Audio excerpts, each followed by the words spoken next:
The Comprehensive Government Plan for the Development of Sustainable Human Settlements 2004, popularly known as Breaking New Ground, was the first policy document that formally recognized and introduced social housing as a concept into South African policy. This was an initiative by government to shift the emphasis from the provision of housing to the creation of sustainable human settlements and the promotion of more efficient cities.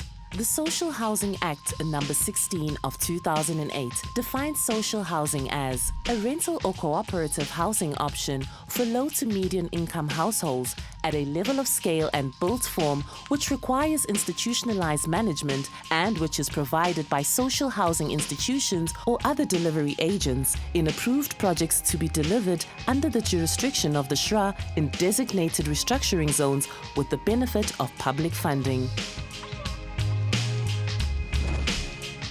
We work with developers and the accredited social housing institutions who are the applicants, who then identify a piece of land, bring it to us and to see if it fits the objectives of the social housing investment program.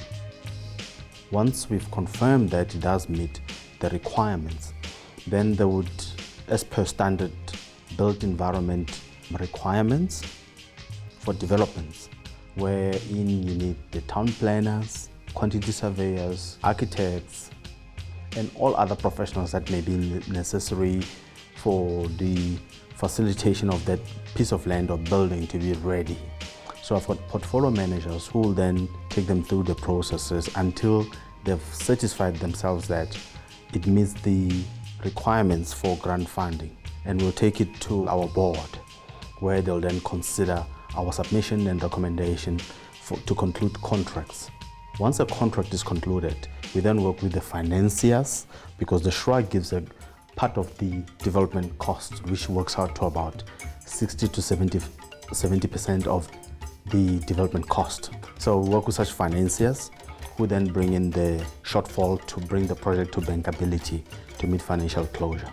Once that is sealed and we have all the approvals, your building plans, your town planning, then we get to start constructing these houses. And by the way, we build top-notch middle to high-rise developments. And if you drive past a social housing development, you wouldn't even tell that that's government funded or part government funded because it's top-notch. You'll think that it is a private housing development or private rental houses. The social housing projects are rental-based or cooperative accommodation held by SHIs over a long period of time. It excludes individual ownership by residents, including deferred ownership arrangements such as rent-to-buy. It happens that once social housing tenants gain access into the system, there's this misconception that they will one day own the properties or it is rent-to-buy. So that is not true. These units are all for rental. You sign a 2-year lease agreement that is renewable if you have met all the obligations of your lease agreement. So you will never own a social housing unit.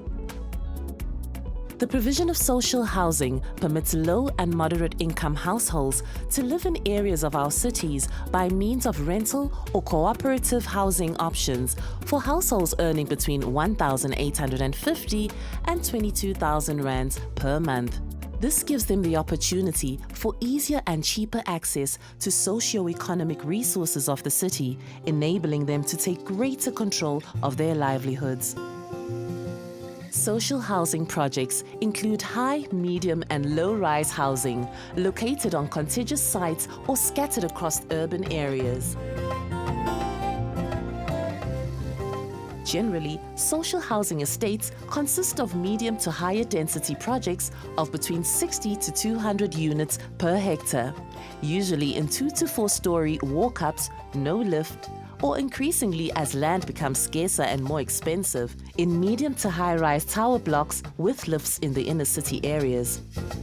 Social housing schemes can also include mixed-use developments with residential, retail, commercial, recreational, and even light industrial components.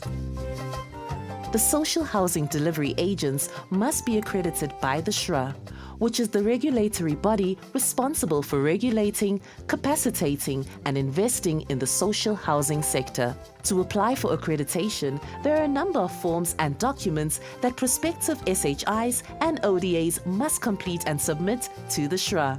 To access the accreditation pack, simply visit our website at www.shra.org.za or contact us on projects@shra.org.za for more information.